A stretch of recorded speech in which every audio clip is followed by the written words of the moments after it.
Hey, honey. Yes, Barry? Let's get out of here. Where are we going? Where do we always go?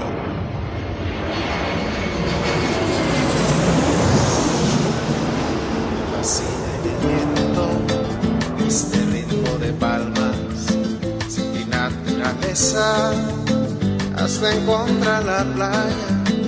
Por eso grito al mundo, yo soy de Puerto Vallarta.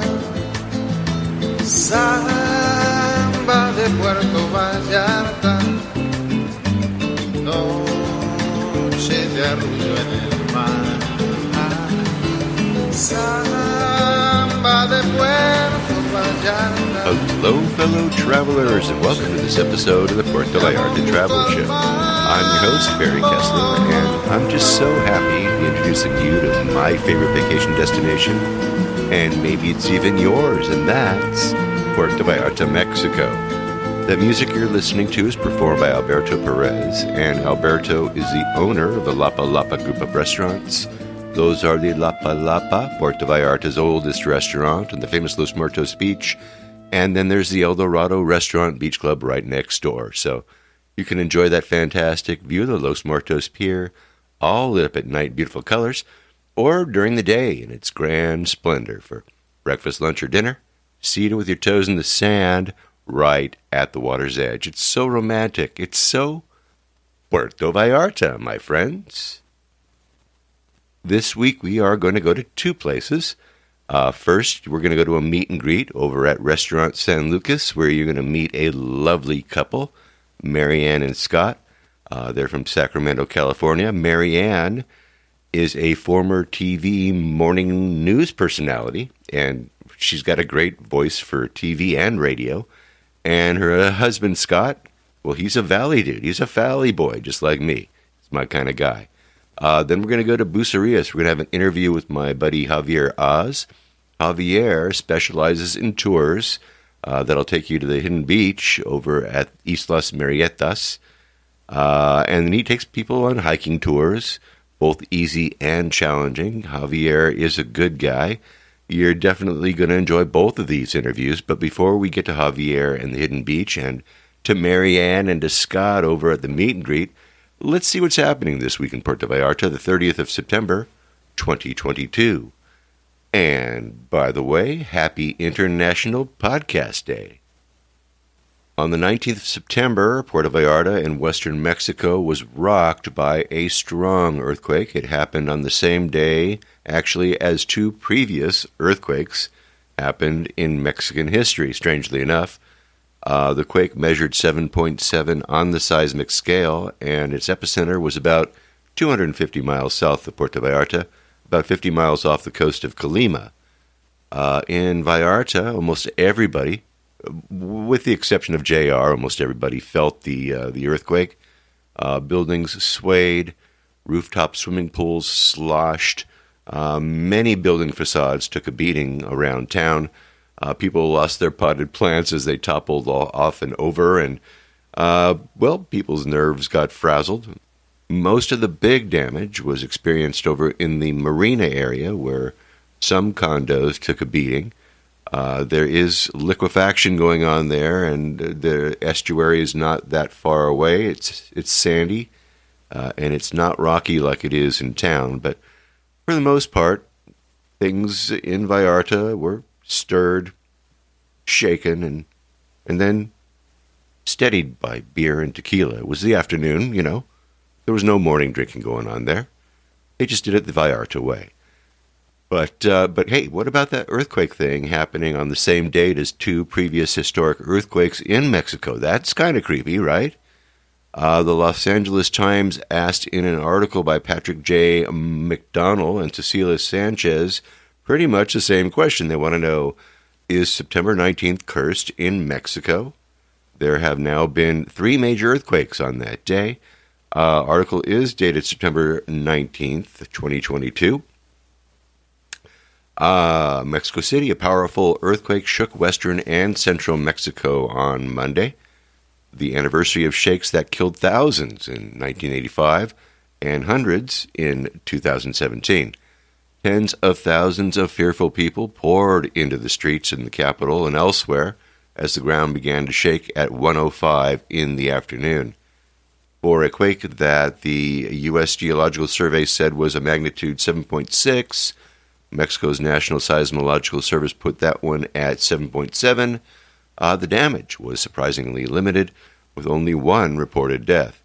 That was likely because the epicenter is a sparsely populated region, 250 miles southwest of Mexico City, in western Michoacan state, at a depth of 9.4 miles. The temblor was felt across 12 Mexican states, officials said. It struck 46 minutes after a practice earthquake alarm sounded across Mexico City, an exercise that city officials now perform each September 19th. And maybe they ought to change that date, who knows? But hey, what the heck, why not? Anyway, it's a date that has achieved portentous status in Mexico. The 1985 quake, that day measured 8.1, wow, big, killed more than 10,000 people as hundreds of buildings collapsed. The death toll from the 7.1 quake in 2017 topped 360. I can't believe this happened again on September 19th, said Maria Refugio Valdez, 55, a stay-at-home mother in Mexico City. This time, at first, I was scared, and then I began to cry. In 1985, I lost various family members. Thank God we lost none in 2017, and none this time, but it doesn't seem possible. The same date. Many others wondered whether the date is cursed. It's surreal how we live in this country with these earthquakes, said Lourdes Trejo, a 46-year-old nurse in Mexico City. Maybe it's a message. We shouldn't do anything on September 19th. The timing was a major topic of conversation as people left their homes and gathered on the streets for protection. I don't understand why September 19th again, asked Mario Solis Flores, a 39-year-old street vendor in the capital. What's going on? September 19th. It's something one can hardly believe. On Monday morning, before the quake struck, Mexican President Andrés Manuel López Obrador oversaw a ceremony in downtown Mexico City, lowering a flag to half-staff for victims of the earthquakes of 1985 and 2017. Several commemorations were still being held as the quake started, including a memorial mass at the former site of the Rebsamen School, where 19 children and 7 adults died in 2017. The school became a signature site of the tragedy and a symbol of corruption in building practices and inspections in the capital. The school director was sent to prison after being convicted on manslaughter charges in connection with faulty construction at the school. Mexico's National Autonomous University declared that the occurrence of 3 earthquakes of greater than 7.0 magnitude was strictly a quirk with no broader significance. There's no scientific reason that explains the coincidental timing, the university's seismological division said on Twitter. By mid-afternoon Monday, more than 200 aftershocks had been registered. The sole death reported was a person hit by debris in a shopping center in the Pacific Coast city of Manzanillo, according to a tweet by López Obrador. Footage from Manzanillo and elsewhere in the state of Colima showed damage to roofs, bridges, and other structures. In neighboring state of Michoacan, authorities reported that more than 20 hospitals and clinics were among many buildings that were damaged. Mexican authorities said they issued no tsunami warning, but said tidal variations were expected. The story from the Los Angeles Times does continue, and I have a link to it in the show notes. Of course, you can find it at www.puertovallartravelshow.com. And to date, there have been almost 2,000 aftershocks, by the way.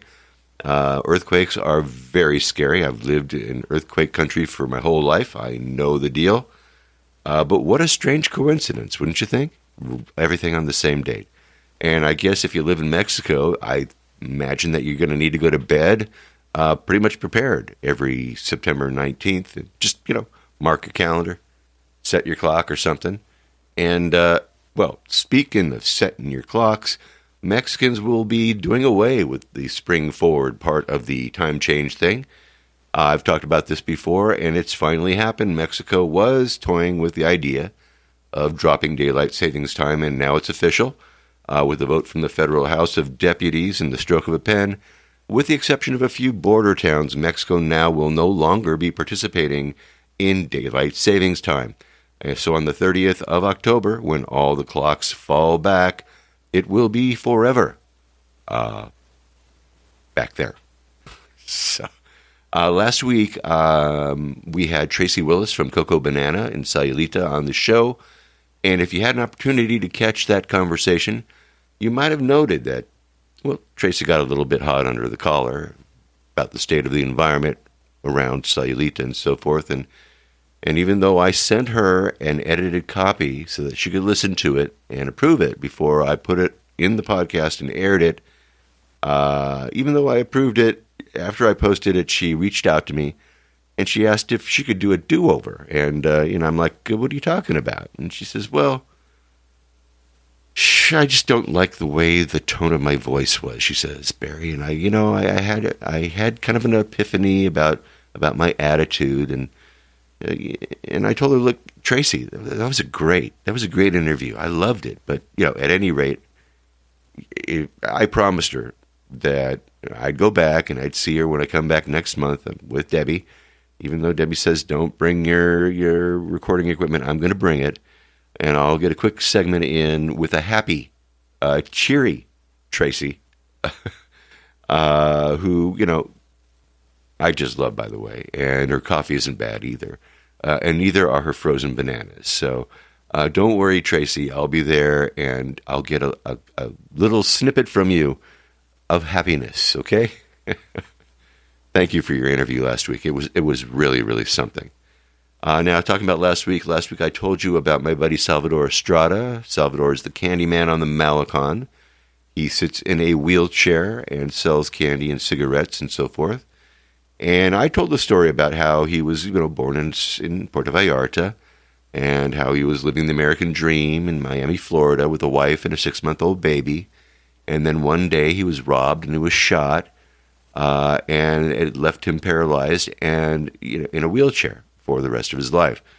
And after spending many months in the hospital, where the doctors worked on him and did everything they could for him, he went with his wife and his child back to Puerto Vallarta, where she left him with his family, kind of deposited him there, and then turned around and flew back to Miami with his baby, not to be heard from again. And again, I've told you the story many times. If you haven't heard the story before, you can find a link to it in the show notes. I've got the entire interview that we did in Spanish, and I put the English on top of it so you can understand what we were talking about. I also have it all translated and transcribed in the show notes for that episode if you don't want to listen to it. But anyway, that is the story of Salvador until I was asked by Salvador if I could bring some items back home with me from Puerto Vallarta that he had for his son and for his ex-wife, Marisol, who were living in the Santa Ana area, which is about an hour and a half drive from where I live. And then I got a call from her a week and a half ago, and we made arrangements for her to come and pick up the items that Salvador had given to me to give to her and to her son. Well, she came over the other day. She drove over to Simi Valley with her high school-age daughter, who is not Salvador's daughter, but she stayed in the car and did her homework while her mom came inside, and we chatted. So her English was very good. She was afraid. We talked Spanish over the phone, but when she got here, I found her English was just fine. She told me that she moved to Santa Ana about 22 years ago from Miami, Florida, with their little boy, Brian. Now, that's Salvador's child. And then she got remarried. She had another child, the daughter. And now they all live in Tustin, which is the next town over from Santa Ana. And she cleans houses for a living. She's a maid. She also is a home caregiver, which is why she told me she learned English. And her her and Salvador's son was just married. And Brian is a youth minister, and he's also a musician. And his wife, this is Salvador's son's wife, is in nursing school and studying to be a nurse, of course. And I forgot to ask Marisol, who is Salvador's wife, if she is still married. I assume that she is. She asked me how long I'd known Salvador, and I explained how I met him. I told her I do interviews around Puerto Vallarta. I had a hobby doing a podcast. And one evening I was on my phone with my wife when I noticed Salvador in his wheelchair sitting there selling candy and cigarettes. So I told my wife, hey, I'm going to go talk to this guy. And then I told her that he told me his story, in Spanish, of course, and that we've been very close friends ever since. And I told her that I help him out every once in a while whenever he needs help. And she thanked me for that. And she told me that Salvador was a good person, but they had their problems. He didn't like her leaving the house without him. He didn't want her to learn English. He was very controlling, but he didn't ever hurt her. And he was a good worker and a good provider, but he wasn't a perfect guy. And she explained that her son Brian was named after an American friend of hers who had encouraged her to learn English. And because, he actually had learned Spanish so that he could communicate with her. And I thought that was really sweet. So I asked her, was he your boyfriend? And she said, no, he was just a friend. Anyway, I gave her the items that Salvador gave to me and gave her a big hug. And then I had my wife, Debbie, take a picture of us so that I could send it to Salvador. I would share it with you, but I don't think that's right, so I didn't put it in the show notes. But Salvador was very happy to see the picture and to see that the items had been delivered. And I told her, hey, we'll keep in touch. And since we live so close, and since I could be her connection to Salvador. And she seemed pretty happy about that. And so that was my encounter with Salvador's ex-wife, Marisol. It was quite a relief to get that over with, I've got to tell you. And, well, I liked her. What can I say? But, my wife looked at me and said, really? Well. Women. Now, I do have a bit of a conundrum. I have a pair of airline tickets. Viva Aerobus round-trip airline tickets from Tijuana to Puerto Vallarta that I don't know what to do with. It seems, like I talked before, the couple that was traveling with us can't go to Puerto Vallarta. When we were planning on going, I can change the names on the tickets, but I can't change the dates. And it's just $99 round trip each ticket. But it looks like they just might go to waste. Or maybe I might find a couple who wants to fly to Puerto Vallarta October 26th and then return November 3rd, from Tijuana to Puerto Vallarta via Viva Aerobus. If you want to do that, I don't know. What should I do? Send me an email if you think you want to do that. Anyhow, if you don't, maybe I'll just put my guitar case in one of the empty seats. I'll just send it that way. Last week's show, I mentioned Gil Gevins and Lucy's Cuckoo Cabana. Remember that? We talked about how they've been closed now for some time. And I brought him on the show because he was talking about the Queen Elizabeth. And at the time I mentioned that it might be a good time to do a little quick rundown of places that we visited throughout the years that have disappeared, maybe no longer in business because, hey, we're coming on year 7 now of the podcast, and, over the years, stuff does happen. So I thought I would begin at the beginning, not necessarily with businesses per se, but with the FMM. For example, the tourist card that we talked about in one of the very first episodes, that FMM card has been phased out if you're flying into Puerto Vallarta. Now, I still need to see if they still have it next month when I fly into Tijuana, over to Puerto Vallarta. We're going to find out. But for Canadians and from folks from the United States, it is essentially a gone deal. So no more for the FMM. Bus fares have gone up. I think when we started this, they were at 7 or 7.5 pesos. Now it is 10 pesos to get on a bus. That's about 50 cents US. It is still about as cheap as you can get to get from one place to another. And now, of course, the buses are new. They're air-conditioned. They've got compressed natural gas. So there is that, too. Ubers are now allowed to roam the streets in Puerto Vallarta. InDriver was in, but now it is out. When I was talking with Eric, with a K, who also was used to identify as InDriver, he was pointing out that taxi drivers were using InDriver. Maybe that's one of the reasons InDriver is gone. I don't know, but, well, there's a number of them. One of them was probably the fact that they weren't greasing enough palms of the people in charge. And don't worry, they'll finally get around to that too, I'm sure. But anyway, going way back, let's start here with the Salty Caesar. Remember the Salty Caesar? That has changed hands. It's still growing strong. It is a great place to hang out, a great place to drink, and they have a band there every once in a while too. So Salty Caesar, new owners, but have still survived.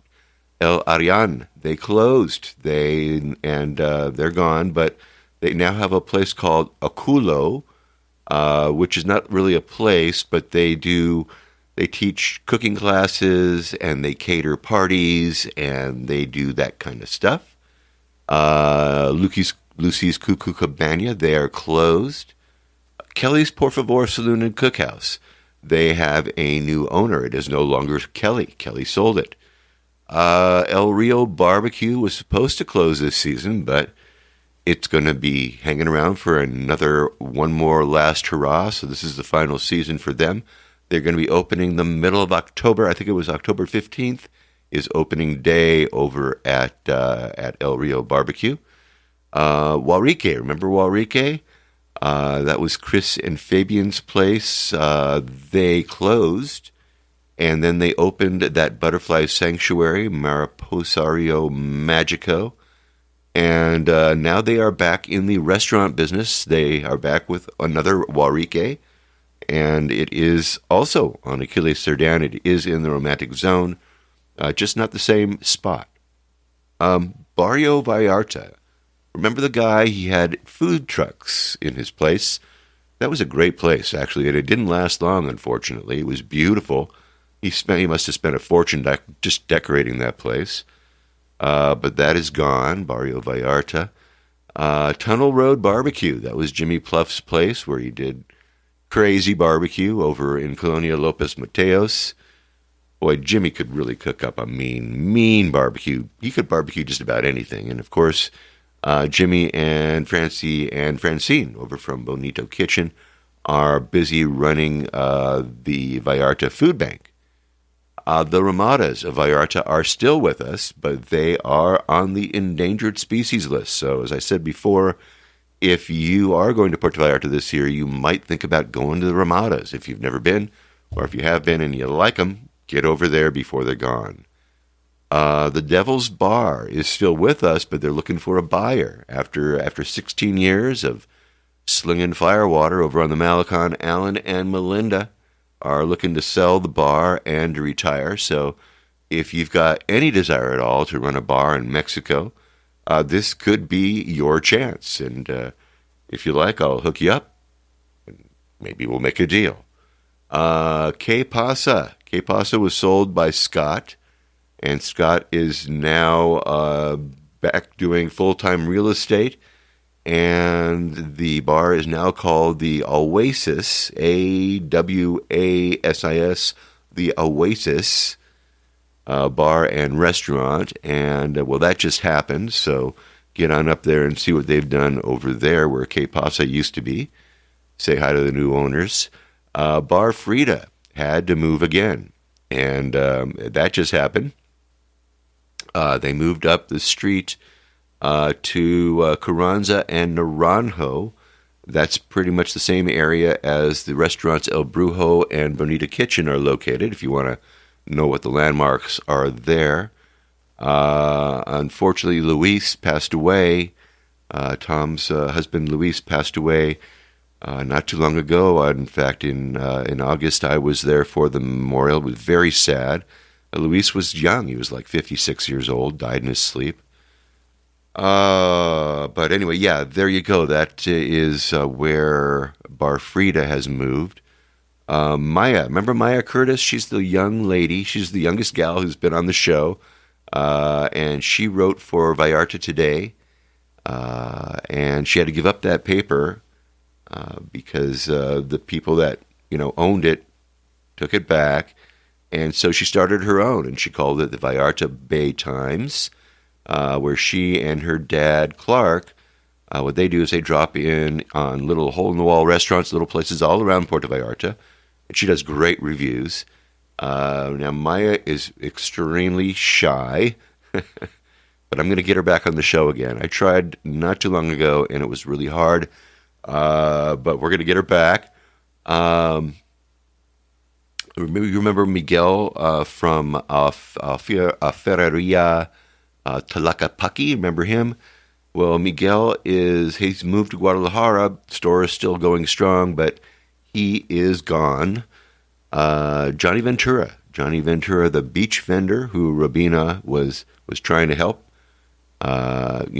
He's kind of drifted on, and Robina's swimsuit place, of course, La Serena Reina, is no more. The Babel Bar over on Isla Quale is gone.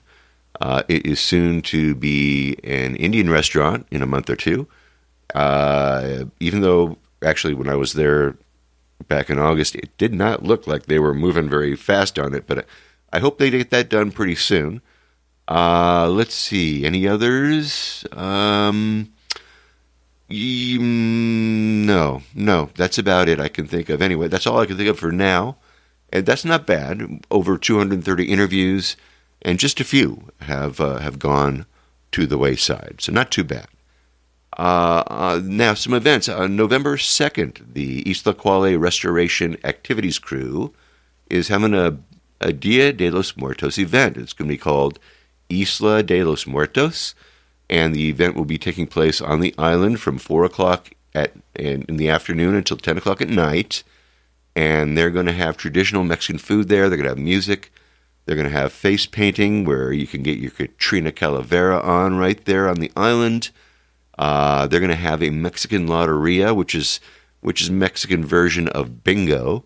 They're going to have a cool storytelling tour on the island to make it a little spooky and mysterious and, add to the mood. It's really going to be very cool. They are inviting businesses and organizations to build their own altars, a little afuera there on the island, to honor the dead. And so if you think maybe you'd want to do that, get in touch with them. They're also looking for volunteers to help out, like face painters and guides for those, as those storytellers. And it's going to be a lot of fun. I'm going to be checking it out for sure. I'm going to be in town. And I have information on that in the show notes if you want to get in touch, if you want to help, or if you want to participate. And then I'm going to have my friend Greg on the show. I was with him on the phone just a few minutes ago. He was filling me in here on what's going on. And in the next week or two, I will have him with us, and we'll just fill you in on more of what's happening there. But if you want to volunteer, I've got that information in the show notes. Go on and check that out. And if you are in town, just add the Isla to your list of things to do for Dia de los Muertos. All right. Hey, let's get to our first guest, shall we? Our first interview is from my meet and greet. I had a meet and greet open microphone podcast back in August, and I had it at one of my favorite restaurants in Puerto Vallarta called Restaurant San Lucas. And San Lucas is on the corner of Insurgentes and Lázaro Cárdenas, and it's upstairs. And JR came, as did my friend Polly, and a really lovely couple, real nice couple with their very well-behaved children. I could not believe how well-behaved they were there. They were from Denver, I believe, and they came and were just a little bit too shy to talk. He was a realtor, and we talked a little shop. And I'm just kind of kicking myself for not using my powers of persuasion. I've got those. I'm a realtor, I wish I had gotten them to sit down and talk with me, but I did have another couple who did come to talk, and I'm glad that they did, and that was Scott and Marianne. Now, this couple did what many of us have pretty much dreamed about, and some of us have already done it, right? Chucked it all and moved to Mexico. Now, I'm going to let them tell you where they're from and how they got to Puerto Vallarta. Marianne is a media professional.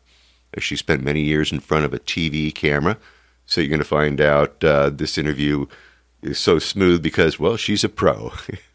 Anyway, I guarantee you're going to like these two. Let's go right now to the second floor restaurant that nobody knows is there, right? Right in the middle of town. Yep. It is the restaurant San Lucas. It's above the hustle and bustle of the taquerias that line Lázaro Cárdenas and that hug Farmacia Guadalajara right there in the romantic zone. And let's get to that open microphone meet and greet with Scott and Marianne Goebbels. We're going to call her by her Instagram handle. Her Instagram handle is TV Marianne. So let's meet Scott and TV Marianne in Puerto Vallarta, Mexico.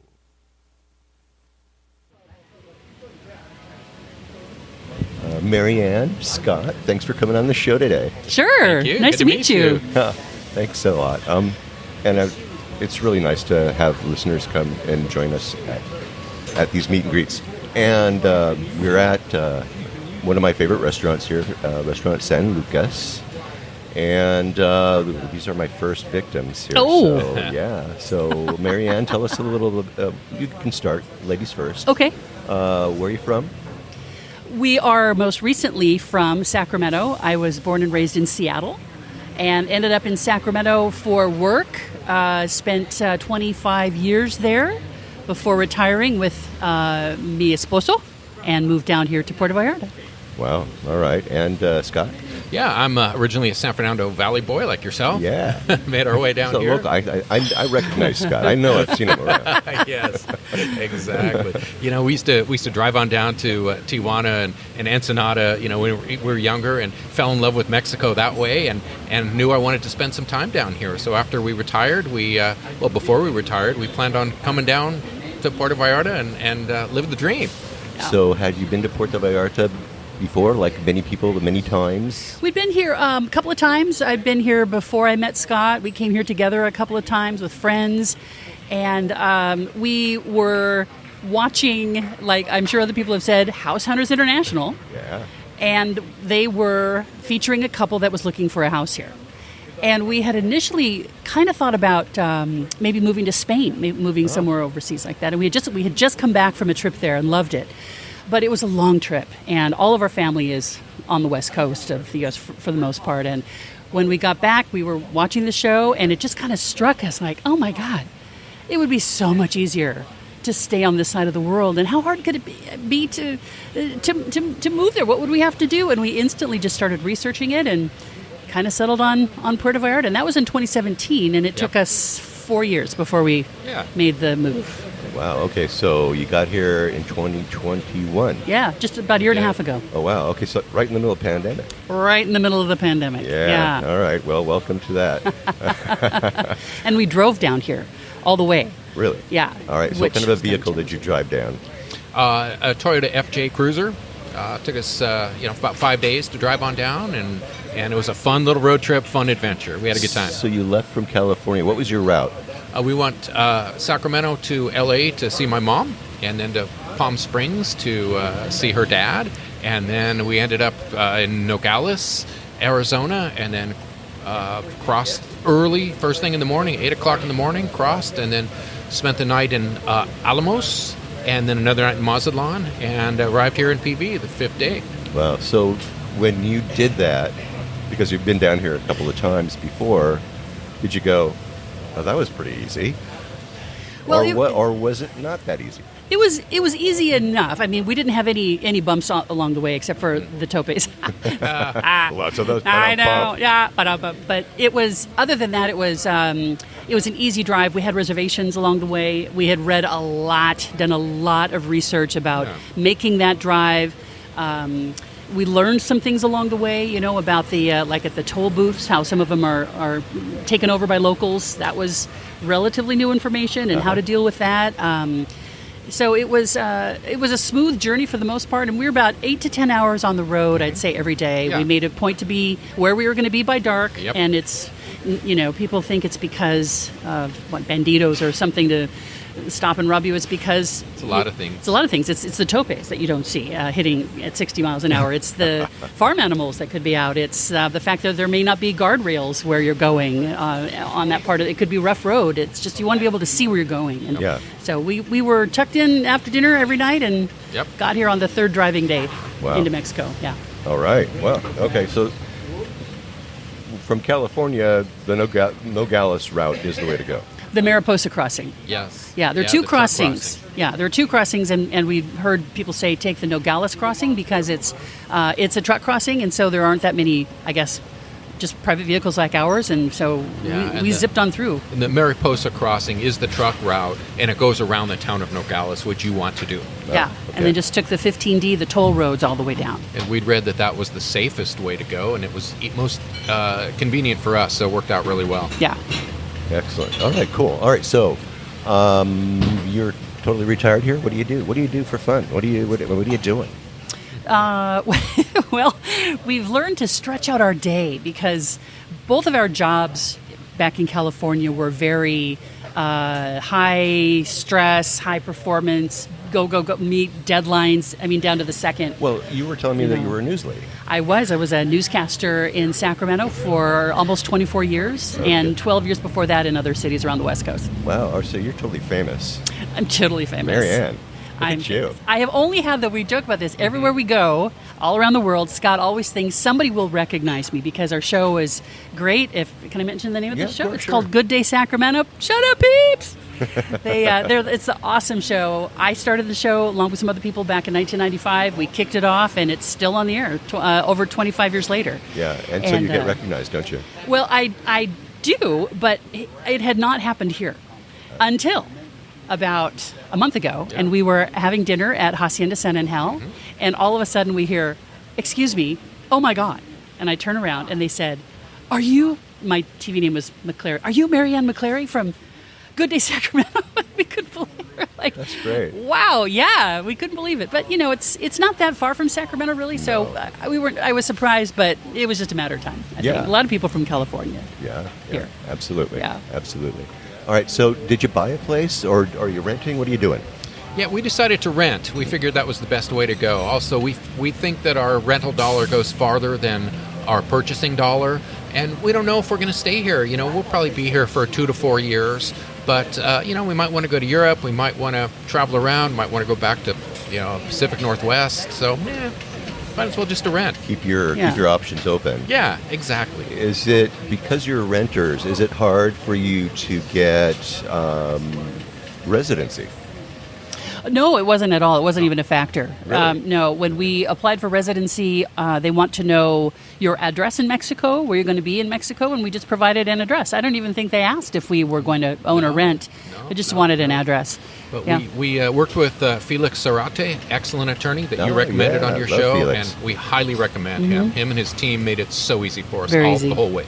Yeah, that's great. Well, I'm staying in a place in PPL that Felix helped out with too. So Cool. Look, gotta love that.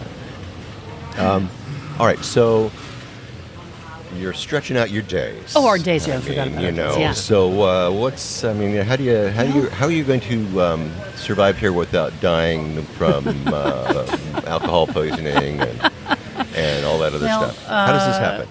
Well, we sleep in. Oh, good. In the morning. I used to get up for work at 2:45 in the morning, and yeah, because it's good morning. yeah, it was a morning show, Yeah. and so now we wake up around 8, 7:30, 8, not sometimes 9, 9:30, just depends, and we just kind of lounge for a couple of hours with coffee, just totally lounge. We're lucky enough to have a place that's got a great view of the bay and the church, and so we can just sit there and kind of stare at the. We'll watch the cruise ships come in. Just kind of sit there and pinch yourself. Just right? pinch ours, Yes, totally. every day. We see the cruise ships come in during whale season. We see the whales out there popping around in the bay. And so we'll do that for a couple hours, and then maybe it's time for some lunch if we haven't already had breakfast, maybe a big lunch, and then We do have a pool where we are, so sometimes just go down and cool off in the pool. Yeah. Errands, we kind of structure for maybe to be out and about doing errands a couple of days a week. And we found that our errands become food-based errands. So, we have to go to La Comer. Where are we going to eat? We got to go to Costco. Where are we going to eat? Always. It's where do we have to go and what can we eat while we're there? Yeah. That's become our day, how we structure our So errands. many great food options. So many here. great Just food amazing. options here. Yeah. Yeah. All right, so let's talk about that because you know what happens on my show. All right, so let's talk about your food options and stuff. What are your favorite places to go for breakfast? What do you like? Well, Because you do wake up early enough for that. I Marianne. know, yes. If we usually have breakfast at home, but if we're going to go out, which is kind of a special treat, we like Casa Nicole. we love Casa Nicole. Excellent breakfast. Yeah. Love that little Excellent courtyard. service. It's so peaceful and it's just zen-like in there. We love Blue Shrimp has a great breakfast Really? deal. Blue Shrimp? Very affordable. Yes. All right, well, tell This us is about a that. totally under the radar thing. We were walking by one day and we saw breakfast there, and it was some crazy price, like $5. It was like 120 pesos, something like Eggs $6. Benedict or whatever. And we said, "Is this like for real? You're Like messing with me? like right now?" And they said, "Yeah."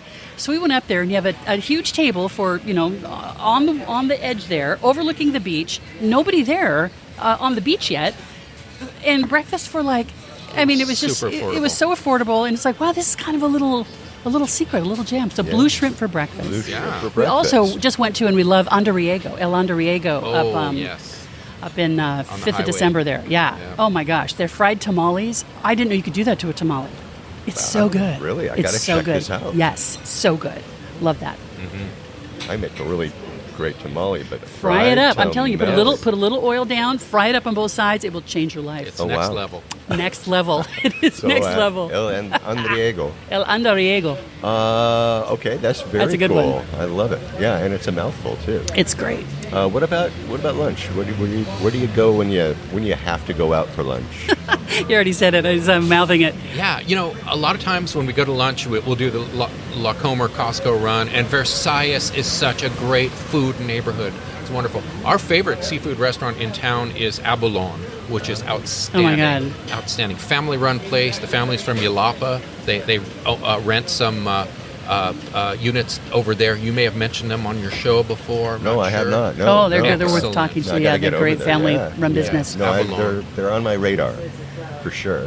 Yeah. How's their English? Do they speak English? I think so. Yeah, Yes, they all do. the staff seems to speak a little English. The waiters and waitresses up Yep. there, the servers up there. They get it. Yeah, but that's a great restaurant for lunch. Puerto de Oro. Unbelievable. Tell me Unbelievable. Where's that? Is that also in It's Versailles? just a couple blocks away. Yep, in Versailles. There were probably 4 tables this size. I'm not kidding. It's so small in there. All Spanish, and they've got about 5 things on the menu, and it's different kinds of pork-based tacos. But they do have a black bean and panela taco that's excellent. outstanding. Wow. Yeah, Yeah, and they're about seriously good. $1 or $2 a piece. They're really really great. It's called Puerto de Oro. Puerco de Oro. Uh-huh, Yep. the golden pig. Pork of gold, pig of gold. Hamburger Project was delicious Excellent. hamburgers up there. Excellent. Yep. And Yeah, Balam super good. Balam. Got to give a shout out to Balam Balam Balam, Balam. yeah. Oh. Outstanding. Great. Yep. That's a great place. Yeah, I love Tony. Dinner?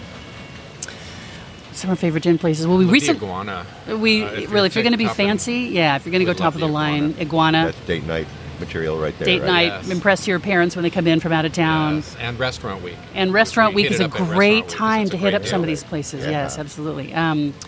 We just discovered for the first time Il Pesce. It's just not too far from here. Yeah. Homemade pasta. I hear the pasta there is Oh, crazy. the mushroom pasta dish, outstanding. Seriously, excellent. Let's see, where else we got? We live just up around the corner from Sonora Grill. Not Sonora Grill. Is it Sonora Grill? Yep. Sonora But you Grill. live up on the hill. Yeah, up there, Yeah. kind of by Casa Isabel, By kind of up Isabel, that yeah. way. Yeah, so we're right up the hill from up there. Azafran is excellent. Azafran, Tuna Azul. We love Tuna also Azul. kind of for lunch. Learned As about another it from lunch your place. show, Barry. Uh-huh. And La Fina is excellent too. La Fina. Oh, is La Fina right. crazy? Yes, It's it is. yeah. wonderful. Yeah, yeah. Wonderful. We went there for New Year's Eve last year, and it was just outstanding. Yeah. Outstanding. So local. Yeah, very local. How about a dessert place? I mean, the problem is, in Mexico, they have a hard time with sugar. You know, they don't like putting sugar in stuff. They I don't know don't. if you notice this, but you go and you see these beautiful, beautiful pastries, and you pick one up, and you get a whole bag of them, and you take a bite, and you go, let's reach in for a different one. And like you could have one bite of all of them and go, where's the sugar? So where do you like it? Where do you like to go for like dessert? Let's see, if we're going to have, dessert. Well, we did learn, I think it's, is it Thursdays? It's 2 for 1 at Dolphy, the ice cream place. It's either Wednesday or Thursday. It's like 2 for 1. Oh, really? 2 scoops for 1. So that's a fun little treat. Lick's ice cream is always Lick's good. is always great. Choco Diva has excellent chocolate. Oh, yeah, Choco Diva. I think we've just got tasty stuff. I don't know, everybody's just got, we just had great tiramisu. Oh, they just closed for the summer. L'Angola di Napoli, the pizza place. Yeah, oh, great. that's too bad. I was going to go there. And Yes, they just closed about 2 days ago for this for a month. They'll be closed for a month. Yeah, I know. Yeah. I know, but I miss their gnocchi. I need that when I come here. We got a whole extra pizza that day just so we could have it the next day. Yeah, they do. Everything they do is great. Oh, it was outstanding. Yeah. It was terrific. Good tiramisu. It's a shame that they're out on the street. Well, we didn't know. We'd been over there and saw the tables out there, but we thought that was overflow. We thought there was an inside part. No. Until we went there, I guess we're sitting out here. But it was great. It was delicious. Have you taken any day trips, from here? Have you gone anywhere? What do you like to do? Yeah, we've been. Because you got a car, right? We do have a car. So you can go just about anywhere, can't you? And it's 4-wheel drive, so yes. Yikes. Maito was outstanding. Outstanding. Yeah. that's a great trip. Yes. A great trip. Hotelito Riconcito. Adorable. A great place down there. Yeah. And then the oysters at Tewa, are about as big as a they're huge. They're amazing. They're amazing. Yeah. They're amazing. It was fun. We've been up to Sayulita since we've been back. We'd been there before and stayed up there a couple, 6-7 years ago. Yeah. Sebastian. We went out to San Sebastian del Oeste. That was Very wonderful. cool. What a neat Beautiful. little place that is. It's like going up in an Instagram world, right? Yeah. Picture everywhere you turn. Exactly what I did. It's like stepping back in time about 400 years. It's marvelous. It was just marvelous. What else have we been? We've been to. Flew into Guadalajara, went out to we went to Tlaquepaque. Tequila. Spent the day in Tequila, learned a lot, forgot a lot. That's just not right what they do to you there. Exactly. Spent a few days in Mexico City, La Condesa neighborhood. Wonderful. Nice, it's so quick. But I couldn't even take a nap, and we were there. Yeah, right? And it's cheap to travel on plane, Yes, it is. isn't It's it? really cheap to travel on planes, and it was so easy to get. It's not really a day trip. I guess you could really, because you get there so fast, Mexico City, but easy to get around. Great food. Yes. Different world than Puerto Vallarta. It was a neat little getaway. Yeah. They have crosswalks. Yeah. Yeah. They have crosswalks there. Imagine that. Imagine that. Streetlights and crosswalks. Let's see here. You've taken trips. Have you ever had any issues with the local gendarmes? Any issues at all? No, No, never. not No. at all. We see them Not at around a all. lot. It seems like there have been some changes recently with who's running what, like at the airport. Did you notice it was different at the airport? Yes, I did. Guys in trucks, men and women in trucks kind of poking around. But no, we've never been they've always bugged, been asked, stopped, very nothing. pleasant, very Yeah. professional, Yeah. no problems. No, Good. not at all. Excellent. That's what I like to hear. Yep. Yeah. Because, we do hear stories, but You hear stories, but we're early birds, and it seems like a lot of those stories are in the wee hours. When you hear about things in the wee hours. Yeah, that's right. Yeah, you take yourself out of that whole pool, don't you? I think I still sort of have that early to bed thing. I don't know. I feel like my DNA was changed for those 24 years I worked in morning TV. I still kind of fall asleep early. I still wake up sort of early, and so we're just not really late night hours. It'll save your life. Obviously. Excellent. Right? Do you have any words of advice for someone coming down for the first time? What would you say? Yeah, get out in the town. Don't be afraid. The people are wonderful. They want you here. They love you here, as you've mentioned many times. And don't be afraid. Be smart. Be aware.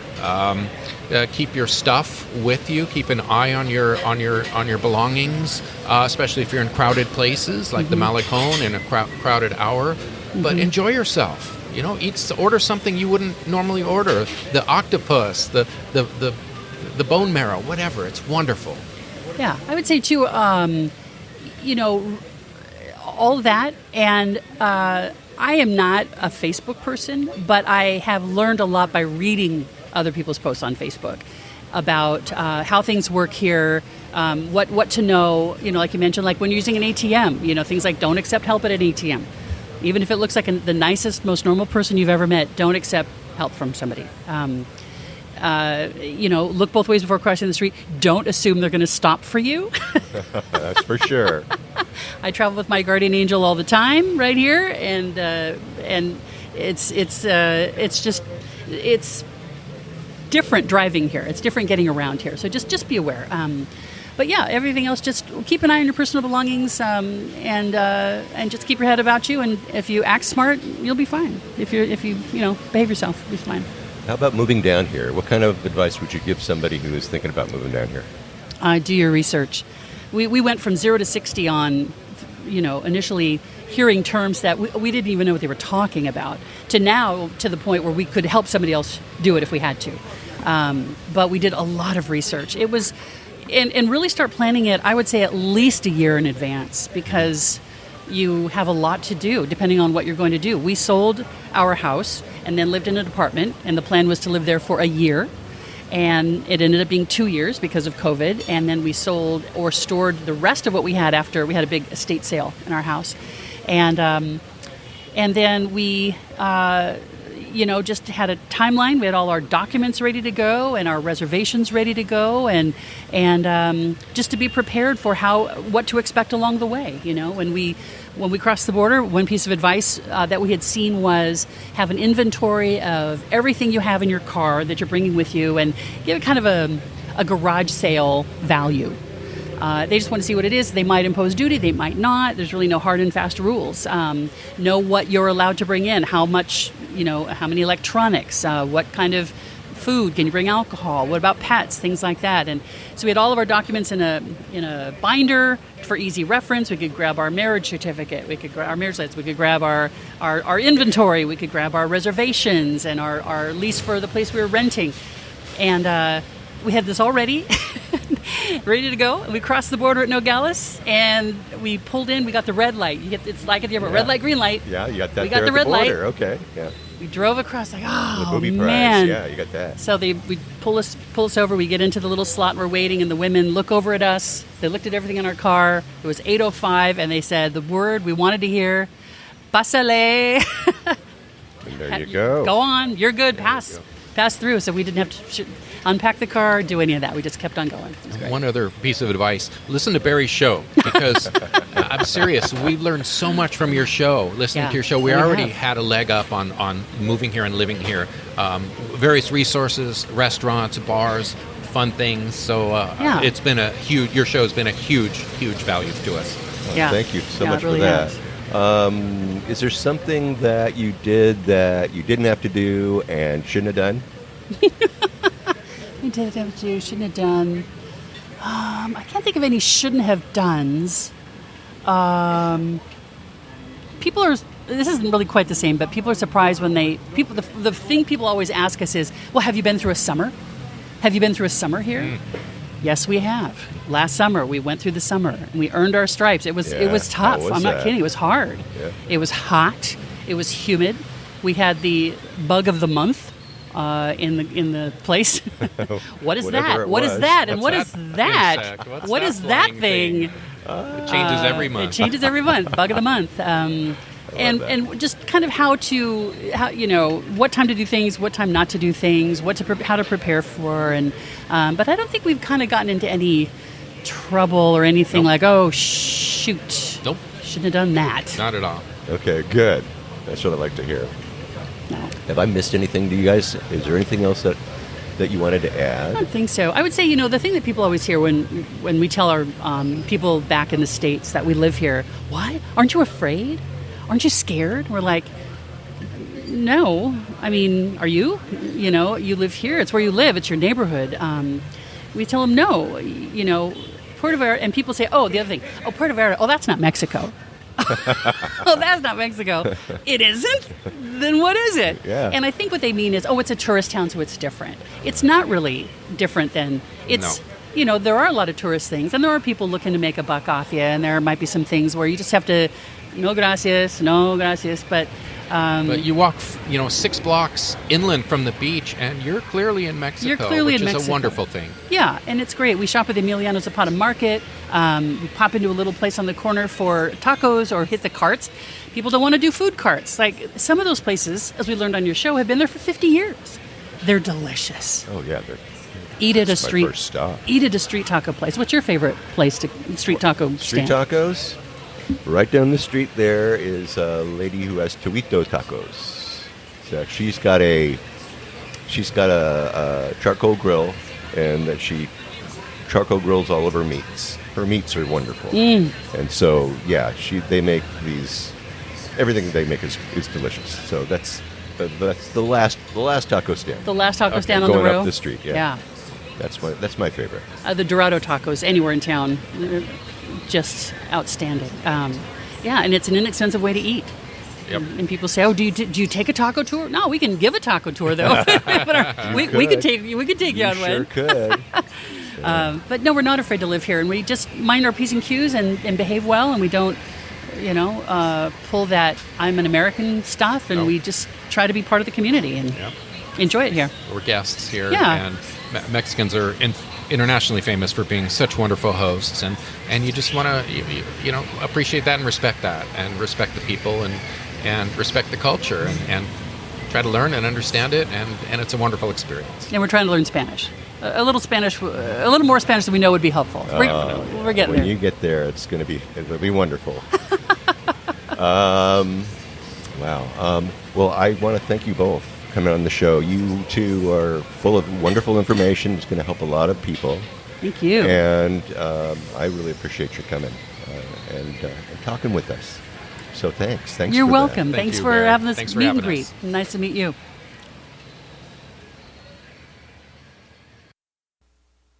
What did I tell you? Marianne's a pro. You too, Scott. You too. Thank you so much. Thanks for coming to the meet and greet. I love those two. And hey, listen, I hope I see you two around town now that we're buddies. What you said about the shrimp, the blue shrimp for breakfast, I took up your advice, and you were absolutely right. A perfect pick, you guys. So put that on your list. The blue shrimp for a great breakfast. Anyway, I have pics of the lovely couple. They're in the show notes. And the pictures actually tell a story of their journey to paradise. So make sure you check them out for sure. Get over to the show notes over at www.puertovallartatravelshow.com. And thanks again for coming. And thank you again to the Denver family for coming out just to say hi. Thank you from the bottom of my heart. I really mean it. Okay. Now we're going to get up to Nayarit. We're going to go up to the Islas Marietas, and we're going to visit my buddy Javier and the Hidden Beach with off-the-grid tours in Mexico. Now, I reached out to Javier through his Facebook page because, well, I saw what he did. He did hiking tours, and he specialized in tours that took you to the Hidden Beach and the Marietta Islands. Now, according to the wiki pages, the Marietta Islands, in Spanish known as Islas Marietas, are a group of small, uninhabited islands a few miles off the coast of the state of Nayarit, Mexico, located in federal waters approximately 7.9 kilometers, 4.9 miles, southwest of the peninsula known as Punta De Mita, in the municipality of Bahia de Banderas. The islands are a popular tourist destination because of the abundant marine life populations, due to the islands being protected from fishing and hunting by the Mexican government.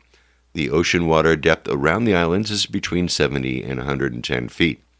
The Marietas Islands were originally formed many thousands of years ago by volcanic activity and are completely uninhabited. The islands are about an hour-long boat ride west-northwest from the coast of Puerto Vallarta, or a 15-minute boat ride from the resort of Punta De Mita, and are visited daily by hundreds of tourists.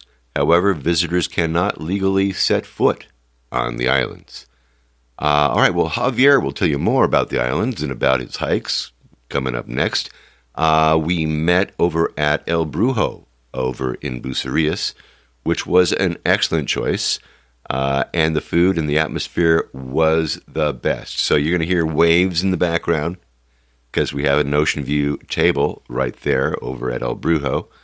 And, well, let's go. Let's go right now to Bucerias in Nuevo Nayarit. And let's have a talk with an interesting dude who can be your guide along a trail in the mountains or on a panga headed out to the hidden beach off the coast of Punta De Mita. Let's meet Javier Oz of Off the Grid Tours in Mexico. And let's meet him right now in Bucerias. Javier, thanks for coming on the show. Thank you for having me, Barry. You've been in this area of the Bay, Bahia de Banderas, for how long? Going on 5 years now, Barry. 5 years, and so you give tours. Yes, my specialty is actually Marietta Islands. I focus mostly on the hidden beach. The access to the hidden beach right now is limited to only 116 people a day from Wednesday through Sunday, and I am able to get spaces for the most part on, with enough notice, so I can accommodate people for that. There's very few people that can provide that service right now reliably, and I'm happy to say I am one of them. And then my favorite thing to do after Marietas are the hikes. So I do a lot of hiking too. All right, well, let's go. Before we get to the hikes, then let's go back to the Marietas, because we've never been to the Marietas on the Puerto Vallarta Travel Show. So this is a treat for everybody. So when somebody wants to, obviously you're taking a boat. What kind of boats are going out there to the Marietas? Most of from La Cruz and from Punta De Mita, you have pangas, which are the smaller boats with the outboard motors. Mm-hmm. Most of them are like 8-passenger to 30-passenger pangas. And then from Vallarta and from Nuevo Vallarta, you have the bigger boats like the catamaran, trimarans. We use the 8-passenger panga most of the time. Mm-hmm. And when we have larger groups, then we can accommodate them on usually trimaran is what we normally use when we have a larger group. Nice. And that's good too, because trimarans are usually a little bit more stable, right? Or no? Well, I think so. Versus a traditional yacht or a traditional boat, yes. And how long does it take to get out there? From La Cruz de Guanacaxtle, leaving on a catamaran or trimaran, it takes about an hour and 15-20 minutes. And from in a panga, it takes about 45 minutes. Puerto Vallarta, I'm not sure what the travel time is. If you leave from Sayulita, it's about an hour. Those are the only two places that I'm familiar with. The only two places that I work from. Okay, so someone shows up. Let's say they show up at La Cruz, and they want to. They'll be meeting you there. Is that what happens? How does that work out? It depends. At times I pick them up, or I help them arrange transportation. And other times, if they have their own transportation, I will meet them at La Cruz. So what does it cost? What are people going to be spending when they come out and do the Marietta Island tour? Prices vary quite a bit. It depends on the kind of service that you want to get. If you go in a catamaran that's all inclusive, the price can be anywhere from as little as 750 pesos to as much as 1,800 pesos, 1,900 pesos. If you take a private boat, it can be anywhere from 125 to $130 per person. If you go on a smaller private boat, the prices are kind of all over the place. They range. It also depends on whether you're going into the hidden beach or if you're just doing a basic tour. The hidden beach, if you're going into the hidden beach, those are the tours that typically cost more money. They're in the $100 to $125, $130 range. How was the hidden beach created? I really can't tell you exactly how it was created. I can tell you what I've read. and I can tell you what some people think. Okay. I've read that it was created from volcanic rock, and just I read somewhere that this whole bay used to be a crater to a volcano. I don't know how much truth there is to that. I don't know if it's if it's fact or hearsay. But I did read that somewhere a long time ago. Yeah. Regarding the Marietta Islands, the hidden beach itself, the Marietta Islands used to be used as a bombing range or as a target range. So a lot of people believe that a bomb created the hidden beach, and that is actually a myth. That's not true. Really? I didn't. Oh man! All this time I thought that was it, but no. No, that was just natural erosion from millions of years or thousands of years, however long it took to create that. Just underwater caves, and eventually the roof collapsed. That's what caused that. Oh, okay. So if you're visiting, does it? I've seen people, I've seen these tours come up, and I see that people swim in, right? You can't take a boat in, or can you? Into the hidden beach? No. Yeah. Into the hidden beach, there is a designated area where the boats, as close as the boats can get, and then you have to jump off and swim the rest of the way in. Okay. It takes about a 5-minute swim in, and about a 3 to 4 minute swim on the way out. For whatever reason, swimming out is always easier than swimming in. Oh, okay. All right. Must be a current thing or something like that. Is there ever a time when you can't get in because the water is too high? Or, I mean, I look at that and I go, wow, I mean, people swimming in run a risk of bumping their heads on this thing. Yes, definitely. Tight conditions will dictate whether you can or cannot go in. That is one of the things that you have to be aware of. I normally try to check the tide conditions, and I try to time my tours accordingly, either starting earlier or starting later, so that I can make sure this is not an issue for us. However, do keep in mind the ocean is unpredictable, and there are times when even if you jump in the water and you can see the light at the other end of the tunnel, all of a sudden a swell can come in, and the entrance can be blocked off completely. It can be a bit risky. I know a lot of people have complained that they've had a rough time getting in. So it is not for everybody. It can be challenging. Right. So if you're not a good swimmer, you might think about not doing that. If you're not a good swimmer, I would suggest it's still worth going out there and trying. But if you see that the water conditions are not that good and you don't feel comfortable, then yes, abort mission. Yeah, abort mission. What's it like out there? I mean, what are the waters like? Is it usually fairly flat, or is it just all depends? It all depends with the times of the season. During the windy season in the winter or spring, beginning of the year, Mm-hmm. It gets pretty windy out there. The waters are very choppy, and the waves can be pretty rough. I usually go in the morning, try to avoid most of the time. So that kind of helps. Yeah. So morning, yeah, and it's because when you look out on the bay in the morning, it's usually flat, and so yeah, that's the time to get it out there. Yes. And then of course, so you're let's say you're on a panga, you've taken 45 minutes to get out there, so there's another 45 back. So that's an hour and a half worth of traveling. You do anything in between, or is it just straight shot back and forth? Well, during whale season, we usually take a little extra time to do whale watching as well. If we happen to run into whales, we'll take the time to enjoy the show, Mm-hmm. and carry on back to the marina. Or also, year-round, there are dolphins, and if we happen to run into dolphins, we'll also slow down and enjoy them for a little while. Are there any dolphins that are special to this bay? Any type of dolphin that's special to this bay, or are they all your regular old dolphins? There's bottlenose dolphins, and there is a smaller dolphin, I believe it's called the spotted dolphin. That one's smaller than the bottlenose. Uh-huh. It's a considerable difference in size. All right, so let's talk about your hikes. So, what is your favorite hike? Well, one of my favorite hikes, it's a waterfall that's heading north.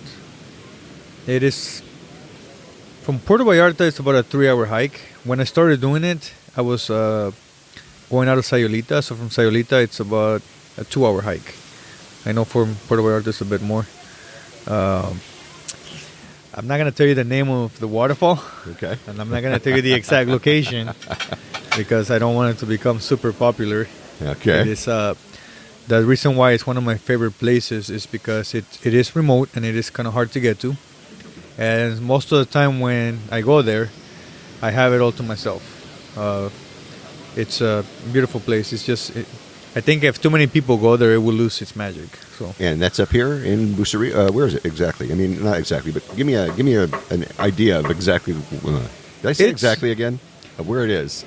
It is going towards San Blas. Okay. So it's about 2 hours north of Sayulita, okay. Going towards San Blas. All right. And somewhere along the way, before you get to San Blas, you make a turn here, and you make a turn there, and make a few more turns there and right, left, and then you find yourself in the middle of the mountains, surrounded by mountains, and a nice, beautiful waterfall at the bottom of them. Nice. Wow. That's totally cool. I've never been to San Blas. Do you ever take any of your tours up there? No, I have not. That's one place I'm not very familiar with. Okay. I visited, and I know the area, but I haven't really explored it. Okay. All right. So what's your other... you got another favorite tour? Yes. Lately, I've been going more to the San Sebastian area. Mm-hmm. There is a lot more to see out there as well. There's an area that has some basaltic prisms, and there's another waterfall nearby that also has basaltic prisms, rock formations. Yeah. And that's kind of neat. Very few people know about this place. So again, I'm not going to tell you the exact name of it, but it's within the surrounding areas of San Sebastian. And another place that I also like to go to as well is Macaw Reserve. That's just outside of Puerto Vallarta. Yeah. That's also a pretty cool spot. It's called what? It's called... It's a Macaw Reserve. It doesn't really have a name per se. It's more of a family project, if you will. Okay. It's an interesting story behind it. I think it was back in 2012. This family had some land just past Los Veranos, and there was macaws that were nesting on one of the trees up there. And unfortunately, poachers decided to cut down this tree and, steal the chicks. The family saw what was happening, or what happened, and they tried to help out the macaws by creating replacing their nest.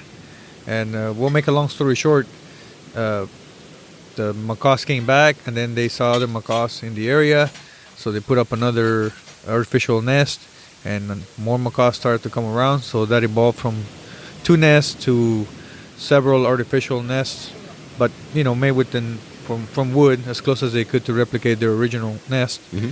And now I believe they have over 35 macaws or nests, couples that come back every year, and every year they grow and grow. So it's not something that they advertise as it's not a commercial thing, but it's just kind of like an off-the-grid location. Yeah, it's there, and yes. it's off the grid. All right, so that is in Vallarta, and that is inland. How about in Punta De Mita? Are there hikes out there? Yes, there is. And this one I will tell you the name, because this one is already very popular and people do know it.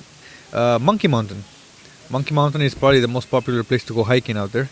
It will give you a beautiful 360-degree view. Once you get to the top, you can see the ocean, the jungle behind you. It's a beautiful hike. It's a nice little hike. And it's out in Punta De Mita. It's actually near Punta De Mita. Okay. The beginning of the trail, the one that I use, it's in Higuera Blanca.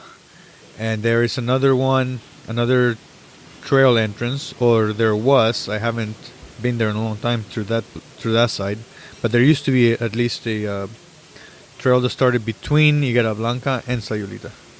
Okay. All right. How about in La Cruz? Are there hikes out there?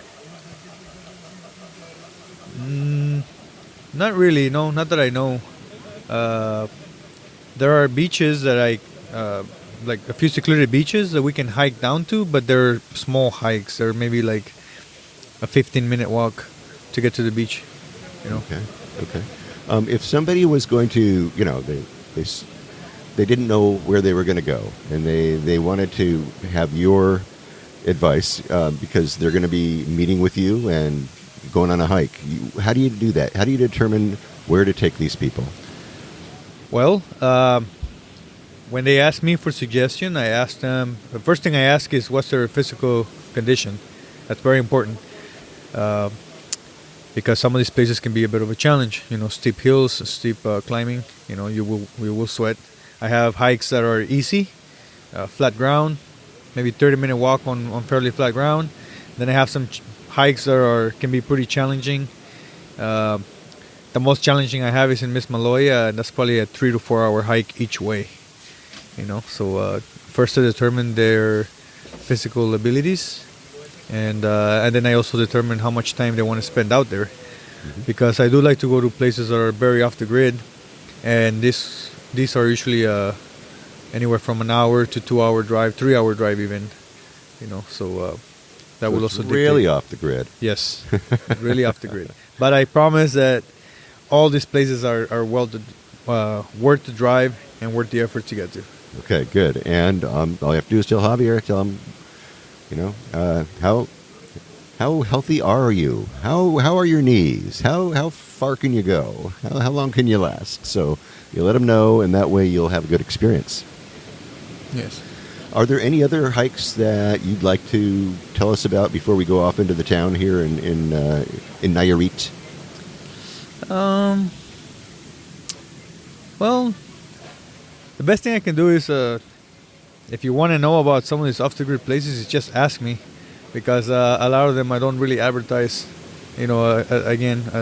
by the name. Right, because he needs to keep them secret. He needs to keep his places secret. So this is the way to do it. And, of course, I'll have Javier's contact in the show notes at www.puertovallartatravelshow.com.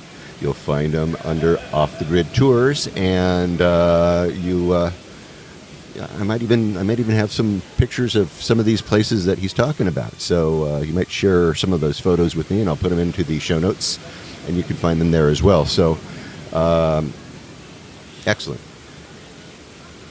Let's go out into Bucerias or into La Cruz or into Sayulita, wherever you want to go, okay? Because I very rarely bring this show up here into Nayarit. We're almost always down in Puerto Vallarta in South. So I guess my question is, if you have favorite places, and we all travel on our stomachs, so favorite breakfast, lunch, and dinner places for you. It doesn't have to be one. You can do a couple if you like, if you don't want to piss anybody off. Well, let's see. Breakfast places, I don't really know too many. I'm not usually... Javier doesn't eat breakfast. Yeah, I'm usually asleep in the morning, unless I'm working. And if I'm working, I don't have time for breakfast. And he's not sleeping either if he's working, so there's that as well. Yeah. So what about lunch? In Bucerias, for lunch, one of the places that I like quite a bit is El Brujo. Which is where we're at right now, folks, just in case you don't know. And the El Brujo's got a new place that's here in Bucerias. Of course, they got a place in town, so yes. forever. Yeah, I think this is definitely one of my favorite. The food is good, the service is excellent, and the place is pretty clean. It's not as well known, so it's not as packed.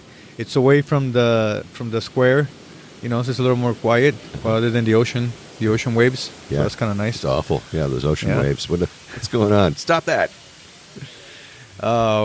But I also favor quite a bit of little hole-in-the-wall places. I actually can't even tell you the name of my favorite place. So you don't know? It's a Senaduría. Uh-huh. It's on Estaciones Road. It's a little hole in the wall. You look at it from the outside, it looks pretty sketchy, kind of dirty. Probably not very appealing to the eye. but I promise I've never been sick there. And the food is delicious and it's very inexpensive. And that's probably where I've been going for dinner. Probably where I go for dinner the most now. Yeah, is that right? Yes, it's convenient, close to my place, and it's really good. If you were going to take a girl out for a hot date somewhere, and money was no object, where would you go? Well, one of my favorite places for that is La Tequilera, and that is in La Cruz de Guanacaxtle. Giovanni just opened up that restaurant there. They actually had a business called the Tequila Experience, and what they used to do is tequila tastings. They were based out of Sayulita, and they moved out of Sayulita now, and they got their base and restaurant as well. That's in La Cruz de Guanacaxtle. They still do the tequila tastings. If you have a party, bachelorette party, birthday party, or any group of people that just want to go out there and enjoy tequila, and also find out about tequila, because it's not just a tequila tasting, but very important to mention that they give you quite a bit of information. They will teach you the differences between the tequila blanco, reposado, añejo, extra añejo, how to tell a good tequila from a bad tequila. You will learn a lot. It's a lot of information that they will give you. So it's definitely one of my favorite experiences. But the restaurant, they have very good food, very good view. And there's something about the place, just the decoration, the paint, the colors. If you go there and you check it out, then you will see what I mean. You'll understand what Javier is talking about. All right, so that's a special dinner. Yes, that's a special dinner. And make sure you get a cab when you leave that place, because it sounds like tequila. It sounds a lot like tequila. Have a designated driver. Exactly. Give me a call. There you go. All right, so there's towns all the way up and down this coast, right? Little towns. What would you call like the tiniest little town? Let's say between here and Tepic. The tiniest little town. I mean, that's worth stopping in. If you don't know one, it's okay. We can skip it. It's not really a town. It's another one of those places that I don't really talk too much about, but I'm gonna go ahead and give you something since I haven't given you any of the other names. Thank you. There's a little place in called Platanitos, and that's between I guess it would be between San Blas and Sayulita, I guess. I'll give you the two big names that people will be able to reference. Mm-hmm. It's somewhere in between those two places. It's really a little beach with a bunch of restaurants. And they have pescado zarandeado, which is one of their specialties. And it's just a quiet little beach. It's just mostly there. You go there for eating. It's not really much of a town. It's just restaurants. Yeah. And a few maybe like rentals, Airbnb rentals. Mm-hmm.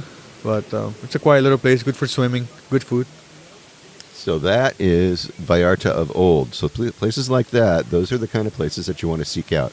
Just like the Ramadas down over by the airport. That is Vallarta of old, because it's these little huts on the beach, and they're just serving right out of these places, and with sand floors, and just having hoping everybody is having a good time.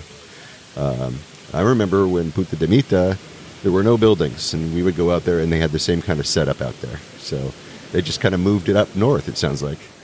Yeah, I think that place has been there for quite a while. Yeah. There's some old buildings there. Yeah. I will tell you, though, do not go there during a Mexican holiday, because busloads of people show up, and it will be very crowded, very packed, and you probably will not enjoy yourself so much. Probably not have a good time. Okay, so check your calendar before you head out and do that. Make sure it's not a Mexican holiday. God, that's a good point. Yes. People forget. Or a Sunday, probably, because you get family day, probably you get a little bit of that too, I imagine, right? Yes, weekends are a little bit more busy, but not so bad. Not bad, okay. Not so bad, as long as it's not a holiday weekend. Okay, all right, good. It's good to know. If you had a day off and you were going to go somewhere and come back the same day, Where would you go? Well, depending on my mood, when I have a day off and I want to just go out there and want a little bit of a challenge, I've gone to hike Palo Maria Waterfalls. It's not a place that an amateur should go to. It's a very challenging hike. You got to climb up ropes and slippery, and it's pretty dangerous. Really? All right. Now these are the ones that are behind the Garza Blanca, or no? Yes. Are they? Yes, Garza Blanca. To get to the first waterfall, no big deal. Lots of people get there. To go further up the waterfalls, it's not for everybody. I don't take customers there. I've taken friends, and but it's mostly just for my own leisure. Just I like the challenge. Right, because you don't want to die on your vacation, kids. I mean, I know you all have, traveler's insurance. At least if you're listening to Barry, you got that right. But do the first waterfall and call it quits. Get yourself a beer and call it a day. Unless, of course... No, never mind. I won't say that. What if you had 3 days? Where would you go for 3 days? For 3 days? San Sebastian is probably the other place that I've spent a couple nights out there. Yeah. There is quite a bit again to in the surrounding areas, so I could spend 2-3 days out there and keep myself busy.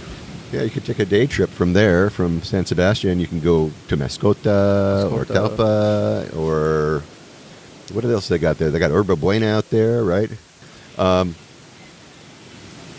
right, well, those are great suggestions. So let's talk about what people, people arrive here, and a lot of them are first-time visitors. They've never been here. What kind of advice would you give to someone who's here for the first time? Do not be afraid to get out and explore. Do not be afraid to check out the little hole-in-the-wall places. And also, I might sound a little bit biased here, but if you can hire or do a private tour or excursion, or hire a private driver, or find somebody that knows the little secret places, do that. Do a private thing. When you go with the larger group that goes by the number itineraries, you miss out on a lot. You feel rushed, and everything is kind of by the numbers. It's just not the same experience. Yeah. All right. True. And you can also, when you're with somebody who is your driver, who is your tour guide, you have a little more control over what happens, right? You can say, I'd rather go and do this, or I'd rather have this, or I'm not feeling right. So it's nice to have someone, have your own private thing going on, which I think is really important too. What about words of warning? You got any words of warning for a first-time visitor to Puerto Vallarta? Words of warning. Let's see. When you do go out and eat in the street, pay attention to the way they handle the food, so you don't get sick. Uh-huh. So you can have a shady looking taco stand, but if everything is covered up and they have a place to wash your hands, you'll be okay. But if the food is left uncovered, I would pass. I would walk. Keep on moving. Keep on moving. Keep on moving. When you go to the stores, convenience stores especially, make sure you check your change, because a lot of these places are notorious for not giving you the correct change back. Very important.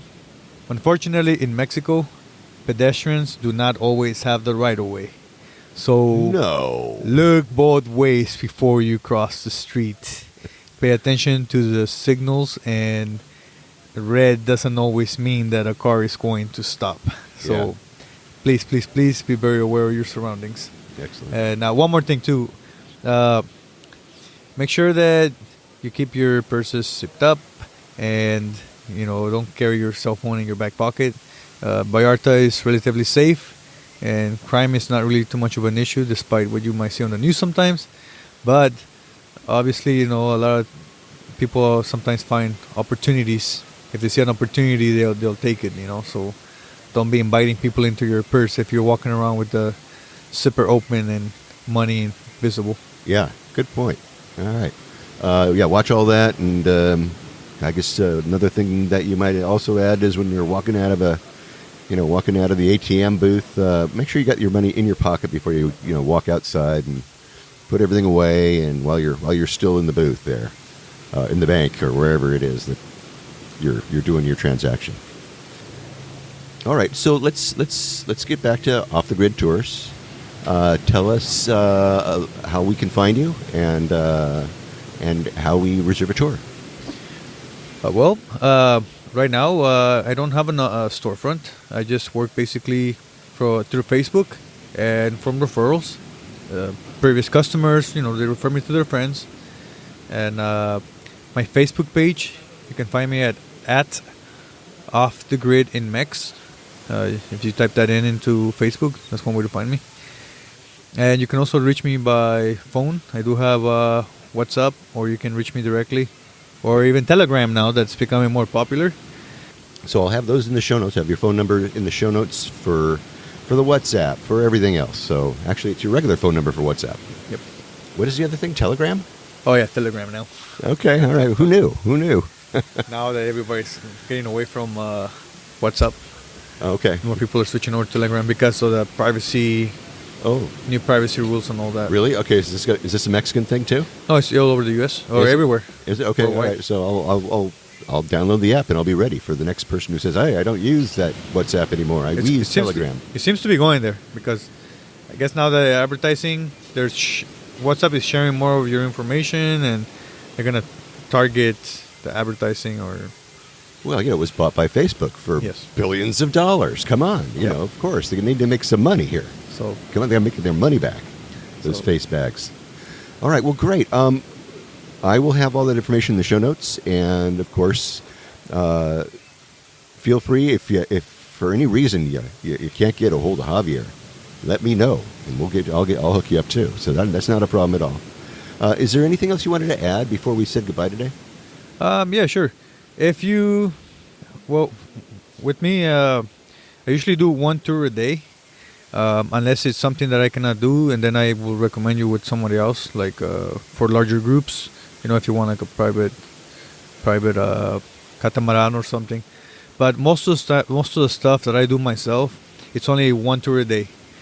So it is important. I know it's a little bit difficult right now under the circumstances with COVID and all that, but usually book ahead so that you can make sure that I am available, because I only do one tour a day. That's right. Especially for Marietta Islands. And remember that if you're coming down and you book that tour and then something happens and you can't make it, remember he's only doing one tour a day. So get a hold of him and tell him so that he doesn't lose a day's pay, right? I mean, come on. All right. Well, Javier, I want to thank you. Thanks for coming on the show today. Thanks for introducing my audience and me to what you do and to all these great little hikes and the Marietta Islands and all that great stuff. I want to thank you for allowing us to introduce you and Off the Grid Mexico to my clients. I really appreciate that. Well, thank you very much as well, Barry. I really appreciate you having me here. Thank you, Javier. Thank you so much. I have all of Javier's information in the show notes, as well as some great pictures of the island and of his hikes and of some groups that he's taken out. You will, like I said, find them over in the show notes at www.puertovallartatravelshow.com. Now, staying in the theme of things and places that have closed, the place that Javier talked about for tequila and dinner has closed. It was kind of killed by the COVID, if you know what I mean. The tequileria that was in La Cruz de Guanajuato, that's the one he was talking about.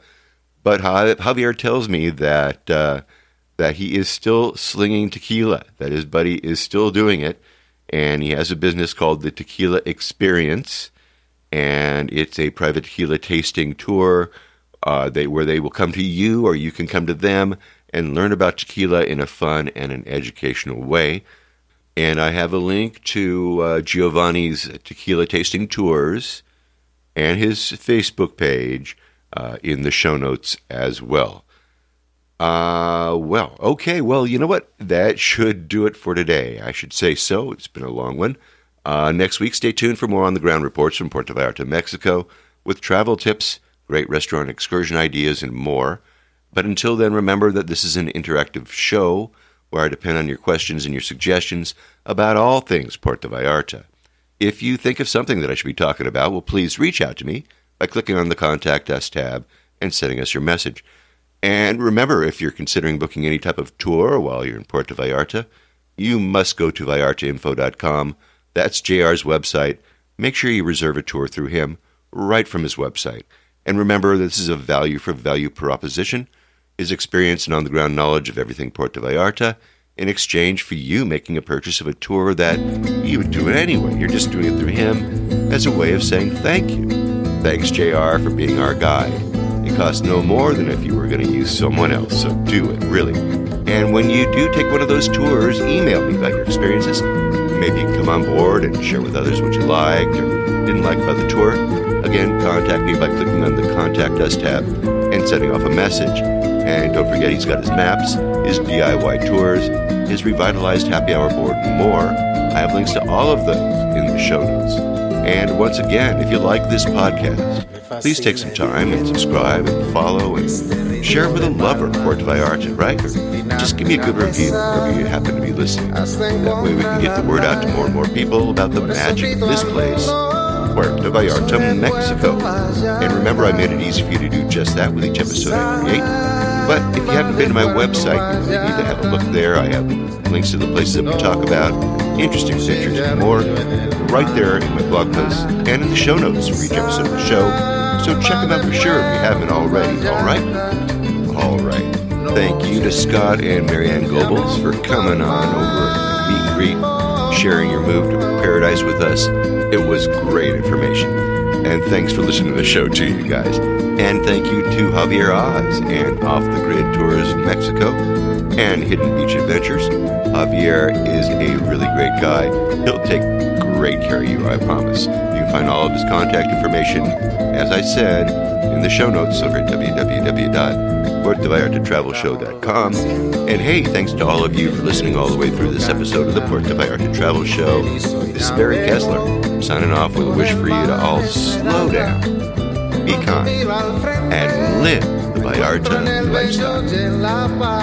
Nos vemos,